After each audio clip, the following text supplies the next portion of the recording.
Welcome to Revenue Harvest, a podcast about the fundamentals of sales leadership. Did you know most sales teams don't hit their sales targets? And you can't afford to miss yours. This podcast will give you the answer to questions that will help you lead your team better, consistently exceed your sales targets, and make the most of your career.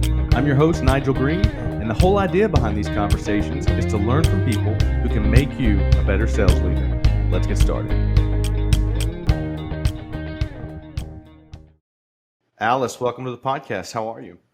I'm good. Thank you so much. I'm excited about our topic today. Well, so the topic today probably, it goes back to 1994. But for me, it started in 2012. My Uncle Dale, if you're listening, Uncle Dale, hello, was an executive for Merck. I had just taken a new sales leadership position for a healthcare company and was feeling a little bit stuck. And so I called my Uncle Dale and I said, here's the situation. What do we do? And he said, well, I've got this book for you and you need to read it. And the name of the book is New Successful Large Account Management. So new is in bold. And I get this book in 2012 and I'm waiting for something new and innovative. And it starts by talking about technology and the fax machine and the internet. And I'm thinking, man, there's nothing new about this book. Ended up, we implemented this book with this little sales team and we tripled our sales production over a 3-year period.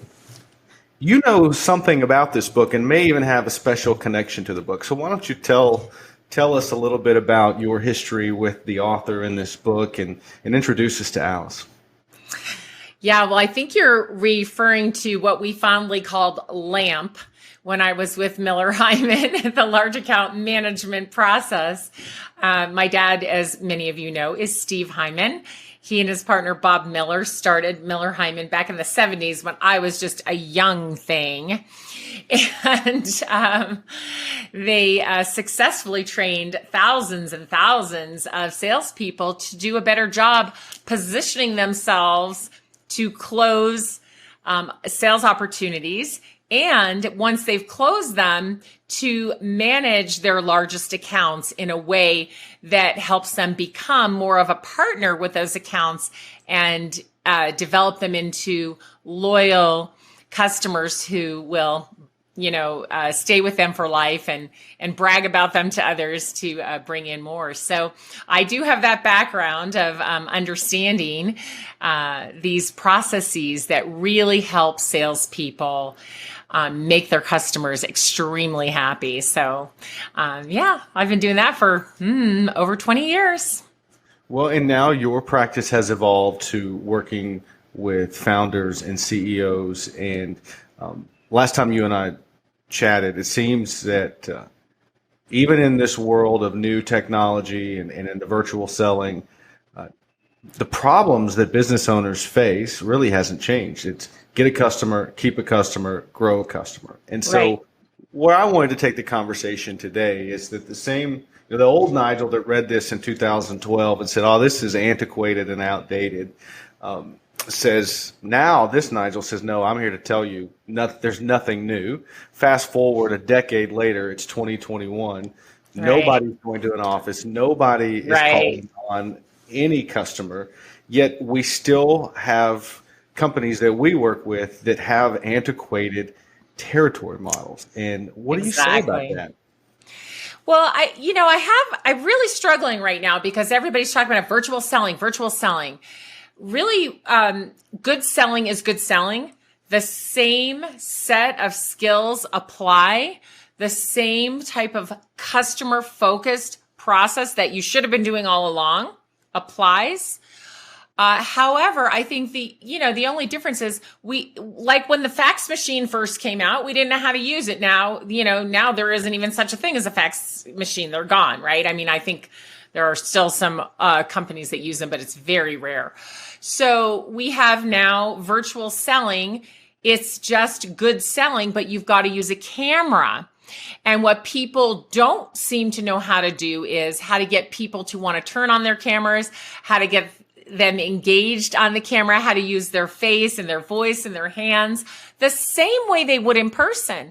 And one of the things, you'll see me using my hands, and, typically I tell people back up a little bit so that you're framed well and you can use your hands and people can see you, because it's part of human psychology. If I can't see your hands, my brain has got something going on like fear, because I don't really know like what is going to happen. Right. And so I think it's just, that is the part that is the hardest for people. Once I have you on video and I'm engaging you in conversation, it works the same way. We build a rapport. I understand your needs. I learn about your challenges, your problems, the growth, whatever it is that you're having. And then I help you move down a path that will get your problem solved. And hopefully that is with my product or service, but not always, right? Sometimes it's not a fit. So that hasn't changed. And the way people make buying decisions hasn't changed in terms of the psychology of the buying decision. Now, the process for the buying decision has changed, and we do have to map to that now, because people collect a lot of information on their own. When, back in the day when I started selling, they had no way to collect that information on their own. They depended on me as the salesperson to bring it to them. Now they don't depend on me. They're going to go get it on their own. They're going to read. They're going to look at things like G2 Crowd and compare, and they're going to figure out a lot of it on their own. Unfortunately, they're going to get misinformed. And that is why the salesperson has to be even better at winning their trust, so that they can help guide them and make sense of all that information they digested on their own and still make the best decision for their company. So, some things have changed, but mostly they haven't changed. Good selling is good selling. So that's beautiful. The reality is, what's changed is the way we have to map what the buyer wants to experience to the outcome. Good selling is still good selling. Right. One thing you didn't talk about was this notion of Cincinnati or the Northwest, or buyers in a certain location. It seems like that could not be more irrelevant now. But I want you to talk to this, because in my work, a lot of what we had to do in 2020 was retrain sales managers that the way that they're segmenting the selling efforts by some arbitrary geographical boundary is hurting the business in a time when it doesn't need any more hurt. The market's already moving enough, so let's not create more problems. And what do you say to that? Well, it's time for a change. I think the case is this. We have needed to make some changes in the way we organize sales for a long time. We have to get more focused on the customer, how we can bring the customer the best experience, how we can engage the customer. That's been needing to happen for a long time. But, sales were good enough that we didn't have to make any huge shifts or any huge changes. But with the pandemic, we've just shone a light on all of the bad practices that are happening in sales, because they don't work anymore. And I'll give you an example. So when I used to work in a territory, right? If I'm a salesperson, I was in a territory, and I would go visit my territory, and I would go take my clients out to dinner or to a ball game or to golf or something, right? And I had that ability to entertain them, and that would get them to know me a little bit better and trust me. And then I didn't have to be as good at sales, right? Because they get it, they know what I buy, and I took them to golf, and I took them to ball game, and I took them to dinner. And so they like me better and they trust me. So they're going to buy it from me, right? Now, I'm not saying there isn't any selling involved or having to prove your product or anything, but I'm just saying it was a bit easier, to get out there in your territory and meet people and do things with them. That went away completely. Can't go play golf, can't go, to dinner, can't go to ball games, can't show up at their workplace and just say hello, can't do any of that. So without that stripped salespeople of something that they used very well, their charisma, their charm, their schmoozing, their entertaining, to help them get deals. I mean, let's be honest. Most salespeople that I know, did that. So that's fine, but it's gone now. So now it's just down to the good selling. So if it's down to good selling, I want my best people, my best Right. sellers on the best opportunities. That's right. If we're telling you, if I'm definitely telling you, and I think you're with me, that dividing it by arbitrary geographical boundaries is not serving Makes you no as a sense. leader. Well, so what is a better way? What are you teaching people? How are you thinking about segmenting prospects and opportunity by sellers? Well, I think there's an opportunity to look at it many ways. So geographic territories are just one way. And I do believe that for some industries where it is important for the salesperson to show up on site, maybe while equipment is being installed or after equipment has been installed or something like that, there may be some cases where geographic territories are still necessary. But that doesn't mean the salesperson has to appear in the geographic territory.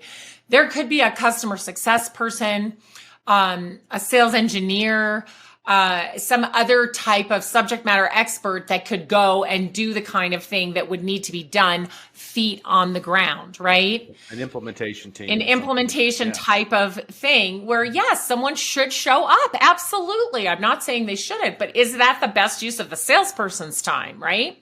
So if you think about aligning your salespeople the way your customer wants to buy, it will change things for you completely.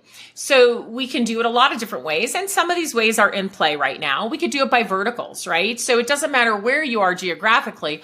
I am an expert in your sector. I am an expert in heavy manufacturing. And so I am the salesperson that calls on you because I know your vertical really well. So that is another way. And some companies do this. But you could also think about customers who like to do the sales process mostly via internet. And you could have a specialist salesperson who knows how to track their progress on the internet and when to send what information and when to intervene and when is the best time to pick up the phone, right? And let those people buy the way they buy. You may have customers who pick up the phone and call you or want you to pick up the phone and call them, right? Maybe they're a little bit in a different industry that's a little more old school and they're not going to use the internet the same way. And so you might align a salesperson who's better at making relationships over the phone and building a rapport over the phone and being able to use that medium. You may have some salespeople that are excellent writers and very good at using email to get a high rate of response. And perhaps you align them with customers who seem to respond best by email. So what you have to know is how your customers want to buy. That's what you have to know. And you can figure this out by looking at the customers who already buy from you and maybe asking them directly and looking at the sectors they're in and how they came to you. Did they call in? Did they answer an email? Did they find you on social media? Examine how those customers found you now, right? How did they become your customer? And then use that to reach out to the people who aren't yet your customers. So I think that the main thing is set it up in the way that works best for your customer, not a way that's easy for you necessarily to track and manage. But I have always been a proponent of giving salespeople a named list of accounts based on something at your, whatever you decide is the best way for your customer to buy. You take those salespeople and you get them a named set of accounts that they are going to manage if they're managing them, or that they're going to prospect if they're prospecting them. And then you give them the approach that will fit that list of customers best. So that way you can very easily track on a opportunity funnel, a pipeline, whatever you call it. I call it a funnel, call it a pipeline in Salesforce or Zoho or any CRM at all that you use. You can track by that these were assigned to this salesperson and you've got your reasons and they're assigned to them. And then you help them with that more account-based approach to manage those accounts or go after those new prospects and bring them in. You know, I've often said that part of the reason why we still have geographical territories is because of laziness or business-centered thinking versus customer-centered thinking. One of the unintended consequences, good consequences that I experienced firsthand from shifting to segmenting the customers by the way they wanted to buy is that it was actually easier for my business once I did that. I began to learn things like, oh, customers that buy over the internet tend to have a faster deal velocity. So we need to measure their cycle time in a different way. Or customers that exist in this vertical like to transact this way. So we need to matriculate a certain number of leads through the pipeline per month in order to hit our numbers. So what other types of insights have you seen that come as a real hidden gem to sales leaders once they decide to do business the way the market wants to do business? Well, I think something that we've known for a while but has really come to light is this notion of team selling, right? So it's like customers want to have an exceptional experience at your company, no matter who they talk to. And they want to know more than one person. And so if I'm in a buying process and I have questions about certain things, I want to be directed to the person at your company that can answer those best, right? And the salesperson can organize those conversations. That's fine. But if we approach them from the beginning as a team, my team is going to help you, in the first call, I have more than one person with me as a salesperson, and I ask you to bring people with you as the buyer so that we work as a team together to solve, right? So once I know you have some interest, I want to apply a team to it. And I think that has really been beneficial for most companies who have started doing it. They see a great difference in the way that the customers respond to them because they're like, oh, you actually, care about me and you're putting together an appropriate team to help us decide whether this is a good fit or not a good fit. I think if we have the customer's best interest in mind, we're going to obviously put a team together because no one person could possibly know enough or serve the client well enough on their own. These, especially with the size clients I work with, which is, companies under $100 million, and they're selling to companies who are billions of dollars big. They need to see that you have a team to apply, and they need to feel that you are surrounding them and helping them make a good decision and using, all the power that you have at your company to do that, not just sending one lone wolf out. That's another example of good for the customer, good for the business. If you live in a territory model and you have one rep that's responsible for that geography, guess what? I'm here to tell you now that rep will leave you at some point. That's right. And when they leave, you have no one that knows anybody in that territory. And so this team selling, while the customer perceives it as being more valuable because they have an appropriately right-sized team to the perceived value that they're bringing to your company, now you have multiple points of connection and rapport and establishment within that business. So you don't have one single point of failure in a rep leaving. Right. And it also makes the reps want to work together more because if that's your territory, I get no credit for it. This is my territory, stay out of it. And we have any of that kind of feeling at all versus this is a huge customer. Let me go get a buddy to work this deal with, and my company will figure out how to compensate us both. So I feel free to go pick up a subject matter expert, another sales rep who's more well-versed in something that I'm not, and maybe a customer service rep or whatever. I get to pick a team to apply to this large customer that's very important to us so that we can land them and expand them, right? So it's acquisition, retention, and growth. That's our goal. But the days of the lone wolf salesperson are gone. And if the pandemic didn't prove that, I think it was already true. But now, here we are with it staring us in the face. Companies want to know you. They want to know the people who work with you, and they want to know something about your company so they can minimize the risk of doing business with you. So I can feel it now. People are listening or watching, and they're saying, "Okay, Nigel, you've already called me lazy for being a territory manager versus account management. You and Alice are going back and forth on all the benefits. You've sold me. Now, how do I implement it? Because the story in my head is I've made this decision, and I can think of my top 3 reps with the biggest territories that are going to be so mad at me. Oh, yeah. They're going to quit. I'm going to have a mutiny. So how do we prevent that?" Yeah. So once again, I would take a look at all of the business that you have, your whole entire book of business, right? Current customers and active prospects, the stuff that's in your pipeline, the opportunities in your pipeline. And you have to involve the reps in this. Now, look, they're not all going to be happy no matter what you do. So but you have to say, look, we're changing the way we're going to face the customer. We are going to do this differently. We are going to apply our resources differently. That means you will be working on different accounts. The thing that businesses mess up here, like they want to change and they do change, but they don't plan for the transition well.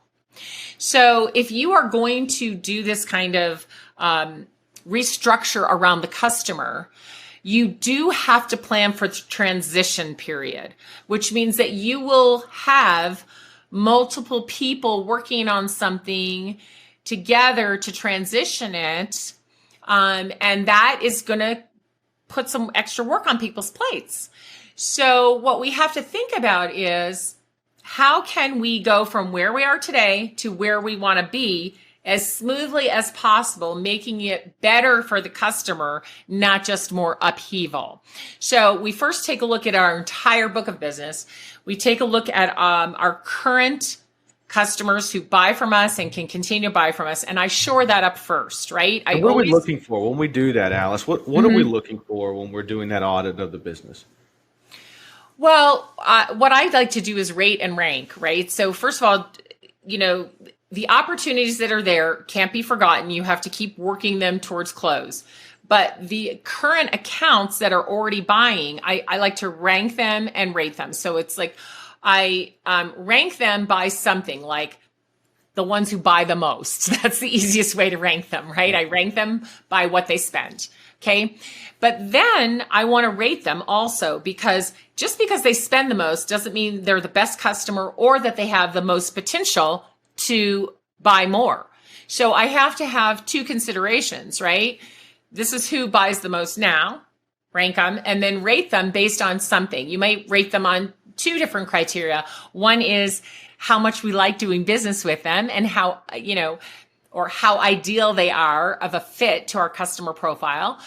Or you might also rate them on the potential for them to grow. So you might have 1, 2, or 3 different ways that you're going to rate them. Once you've looked at your current customer base in that way, now you can apply the proper resources to each customer with no regard to territory, right? Just what are the resources they need? If this account is already spending $1 million a year and has no potential at all to spend any more, that's great. We need to account manage them, but there's no expansion there. So we're going to apply different resources to that company than one who's spending $1 million and could spend $5 million. We're going to apply certain resources and some more resources for the expansion opportunities. So that's the first thing that I would do. So you mentioned getting the sales team involved. Do you have them participate in this exercise of rating and ranking, or tell me when and how to use the sales team as a part of this transition? Well, process? I think first you got to just let them know that it's going to happen and that you are going to make them all, equally whole. It's not, the first thing they're worried about is their paycheck, right? And I understand that. Oh my gosh, okay, well, you've got your base and you're going to continue to get your commissions. So, just let's not worry about that. We can use that. We're going to get to this in a second. That transition period is a great way to make everyone feel whole on their compensation, right? Okay. So then the next thing you do is I would have them each rate their own book of business, right? And then pull all of that into one big spreadsheet.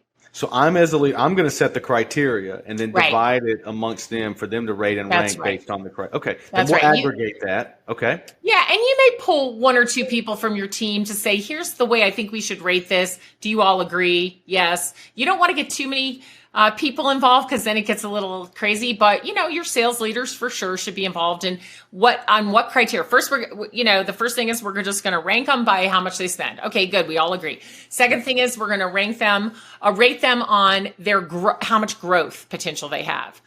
Keep it simple. Are they a 1, a 2, or a 3? 1 is 0 growth potential, 2 is medium, 3 is high. Make it super simple. And then after you've decided, you might have more than one criteria. That's fine.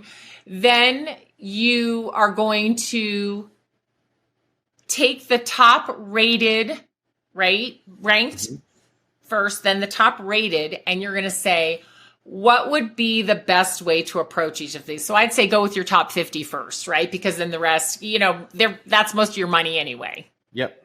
So go with your top 50 and think about the industries they're in. Maybe divide them then after you've rated and ranked them, then just divide them by industry, or divide them by whether they're innovative or other things that matter to your company. Like if you're selling a product that is very complex, maybe you will sort them also on their ability to integrate things. Like they haven't been great at integrating this, or user adoption is another great way to sort them, right? So after you've done these other things, then yes, but their user adoption's really low. Let's move them over here, because they're going to need someone to get their user adoption up before you can start expanding them.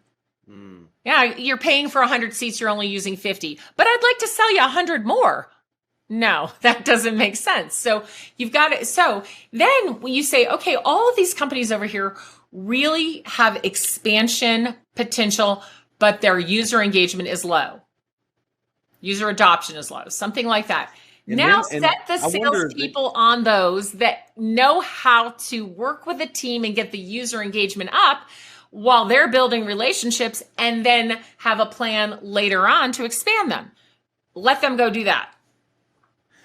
You made me, you got me excited when you said they have low utilization or low activation, and it made me wonder, well, how much of that is because they were managed by one rep in a territory that was drowning in work, Right. versus how much of that is really the Right. customers not engaged. And I think that's an important thing for the sales leader to try to discern, is that sometimes it's not the customer's fault.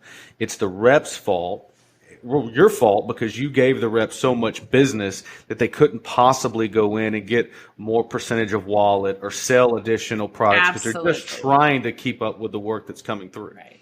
Well, this is another reason why territories just don't work, because you get out west and we just have this land mass is bigger, and the cities are farther between, and it just never seems to work out east and west. And like you said, some reps have way too many accounts. I had a client with one sales rep who had a vastly bigger book of business for many different reasons, but he had about an $8 million book of business that he was supposed to continue to grow and expand, where some of these other sales reps had $1 and $2 million books of business and didn't have enough to do to keep them busy, right? But they were so afraid to take any accounts away. And I said, look, you could triple or quadruple that 8 million if you would spread those accounts over more people who could actually interface with them and manage them and talk to them, because this one rep cannot touch all of those accounts. It's impossible. that's a So great you're actually segue. stifling your own growth, because you won't break up that book of business and spread it over the people who could actually grow it. So yes, it's 8, but it could be 24. So we're stifling our growth because we're scared of upsetting a seller. Herein Right. is the great transition to the transition period. So there are so many ways that you can not hurt or demotivate or disincentivize that seller that was managing 8 million and still get the upside of growing the business from 10 to 24. What are some of your favorite approaches to those transitional periods? Well, I'm going to start with this. You have to let go of the fear that sales rep will leave. You got to let go of it, because it probably will be the best thing that ever happened to you if they do leave. but I know it will create a lot of chaos in the short term. So what I want you to think about as the leaders of the company is this. Start working that book of business differently in this transition, right? So I think that this particular case, this person was so busy just taking orders from their existing customers. There were some of his customers he never touched because they never called in to order, but his phone was busy all day. So the first thing that I was suggesting in that particular case was get somebody to take the orders so the seller can go sell. So think about the simplest thing you can do first. Or let that person take the orders and continue to collect the money for taking those orders and set somebody else out to contact each of those customers and see where the growth potential is. And especially to contact any of the customers who haven't phoned in an order lately, right? So that would be the easiest thing, because if I'm the rep and I'm sitting there and I want to collect the same amount of money I'm collecting on this $8 million book of business, great. All I was doing was taking the calls anyway. So what I say to you is you keep taking those calls and collecting that money. I'd like to, look with you into the CRM and see which companies you haven't talked to in more than 3 months, let's say, something like that, depending on your sales cycle or your order cycle.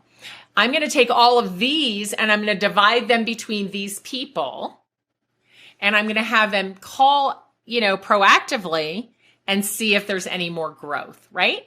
Now, you really didn't take anything away from that person because they were answering the phone and making what they were making. Those other companies weren't calling in. So you just have to get them to realize, well, you weren't getting any business from those companies anyway. Your money is the same. There's no difference. Now, if you want, we can also give you somebody who can take the orders so you can go contact those other companies. I mean, you've got to figure out what's best for your customer. And that would be to call them and see how they're doing, right? Versus what's best for the sales rep. So if that sales rep doesn't like any of those choices, it's time for them to go. Because most of those customers will stay with you. If you think that salesperson's going to get hired somewhere else and waltz in with that book of business, you're wrong. It rarely ever happens, because people are loyal to your company, not just to the sales rep, even though some sales reps even say, that's my client. That's my customer. No, it's our customer, right? Yeah. But usually they cannot waltz off. Now, if you have been in such a degree of chaos that none of that is in the database, it's going to be a problem, because again, in this particular case, a lot of it was on notepads still. So if that sales rep left, yes, you would not know who they hadn't called on. You'd only know the people who were placing orders because you're sending them bills, right?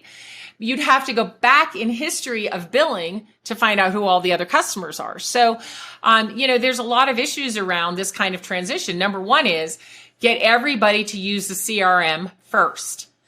Just draw a line in the sand. You don't get paid if this customer isn't in the CRM. I don't care that they're in our billing system. They need to be in the CRM. So draw a line in the sand, get everybody on the same page with the CRM and get the information in. Then as you start to look at your total book of business and have this ranking and rating system and start dividing it up, now all the information's at least in your system. So if somebody does get angry and leave, oh, well, we still have the contact information and it's all in the CRM. And that's, put your foot down. You got to do it. So then what is your guidance on how long transition periods should be? Because at some point we've got to move to the new normal, right? the post pandemic, from switching from territories to accounts. And so what's an adequate amount of time so that the customers feel whole, the reps feel whole, and we can get on with this new normal? I think it's somewhere between 6 and 12 months from what I've been seeing. And during the pandemic, some things are switching a little faster because they have to. But in the past, when I've helped companies shift, it's taken between 6 and 12 months.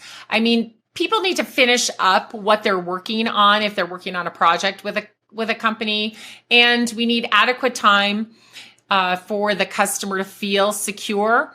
But I'll tell you, the biggest problem is typically when you start transferring the accounts, what you find out is the sales rep had one contact, maybe two. And so what really needs to happen in that transition period is you've got to get those 5, 6, 8, 12 decision makers who we know are out there because of all the research. Gartner tells us it's between 8 and 12 people who are involved in the decision-making process now. So where are they? They're hiding in the woodwork.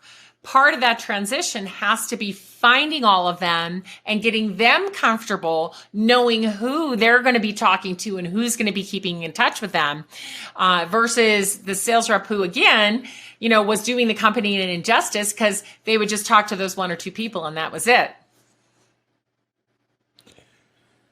So we've made this transition period, and one of the things that's inevitably going to happen to the leader is what you've been looking at to measure individual performance is fundamentally changed, because a lot of what you look at in a territory model is same store growth or increase in sales for certain geographies, without any regard of drilling down within that geography to see which accounts transact. Now you've looked at, okay, Cincinnati, we can't just look at Cincinnati, we can't just look at Florida. Nope. So how do you think about managing growth and expectations? Because I know a lot of folks are listening and saying, okay, well, now what do I look at? Where do I go to inform myself on where I need to intervene?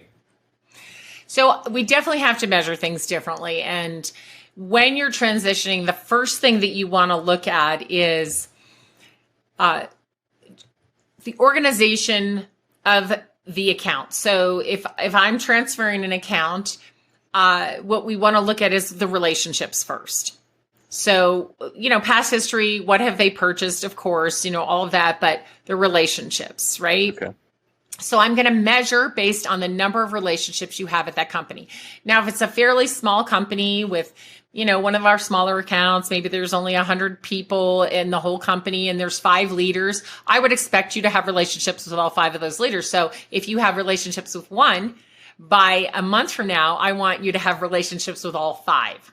Now, that is something that we don't measure right now, but I am always looking with my clients into Salesforce or whatever CRM they use to see how many relationships they have. So it's not just that they put the person's name into the CRM. There's a relationship. I can see a history of conversations.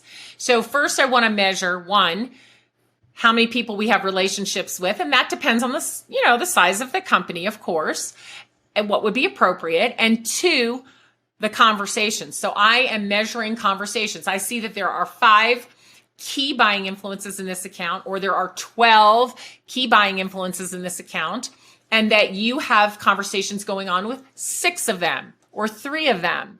Not good enough.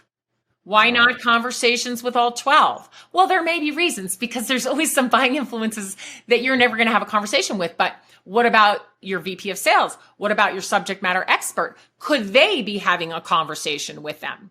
So I want to measure the level of the relationship, how many people we have relationships with and what are those relationships. And that is measured by conversations. If we're never having any conversations with them, obviously there's no relationship. So those have to be documented in the CRM. And those are 2 things that we don't really measure very well.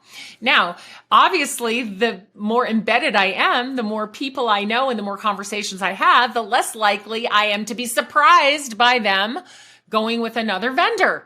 So we take this, oh my gosh, I had no idea, this element of surprise out of account management. There should be no element of surprise. We shouldn't be caught off guard. We should know, because we've talked to everybody, our product isn't working for them. And therefore, it is time for them to make a change, or for us to make a change and make the product work better. But we don't even often get a chance to know that, because we're not really in the right relationships at the right level in these organizations. So start measuring relationships and conversations, right? Because the dollars will follow that. Okay. All right. So there's one more thing that I think is a huge measure we miss all the time, and that's referrals. how many referrals has this particular company given us? Because if they're willing to refer us to someone, they are a loyal customer. And that means when they tell someone else to use us as well, that keeps them even more embedded with us. And they're more interested in their own success with us and the success of the person they referred. And if you start to measure that, it's sort of like people talk about net promoter scores. Would you recommend us to someone? No. Did you recommend us to someone? That's a true score. Got it.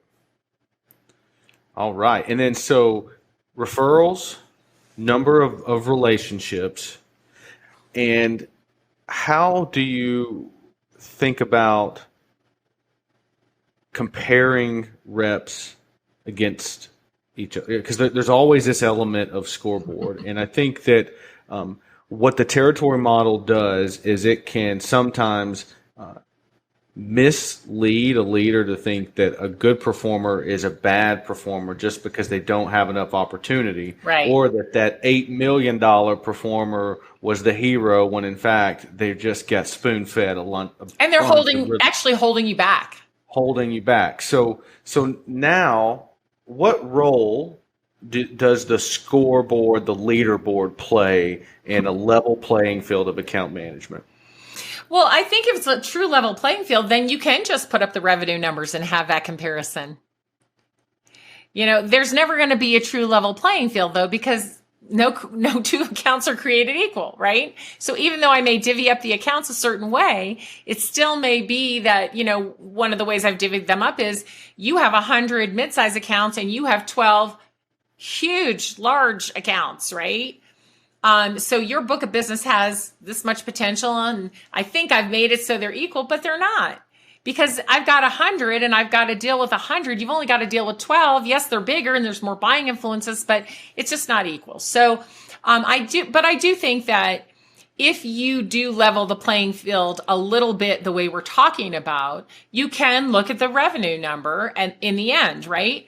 But along the way, if I was going to put up a leaderboard, I would certainly be putting up how many referrals, conversations I got because of introductions. When I say referral, I mean introduction, right? So how many referrals? So I'd be like, Alice got 12 introductory calls this month from introductions from her existing customers. Ding, ding, ding. She's a winner.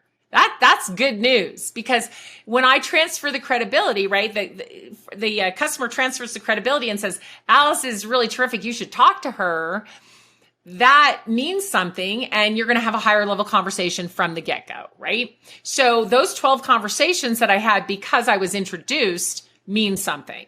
Right? Now, of course, we're going to track the close rate on those versus the close rate on the companies we approach cold with no introduction. And I think that's another thing you can measure. And you can say, I closed 10 deals this month and they all came from referrals. Or I closed 10 deals this month, 5 came from referrals and 2 phoned in and, 3 came from cold calls, right? So start to look at that and put that stuff on the leaderboard so everybody knows how are the deals coming in. So I think that, you can measure some different things and have some different outcomes and have people also focused on their behavior versus just that final number. Last topic before we land the plane. Now that I'm not hiring territory managers and I'm out looking for the best seller, what guidance do you have for recruiting, interviewing, and hiring in an account management strategy versus a territory management strategy? Yeah, so I think the skills are a little bit different, and I think in our hiring process, we really have to figure out what the strengths are of each seller and their, propensity to figure things out and, build their own little business, right? So they're not going to be handed anything now. So they have to treat it more entrepreneurially. And so I do look for people who have that tenacity and that entrepreneurial spirit and want to build and grow something. I also need to know that they can build strong relationships and that they truly understand that they cannot base, a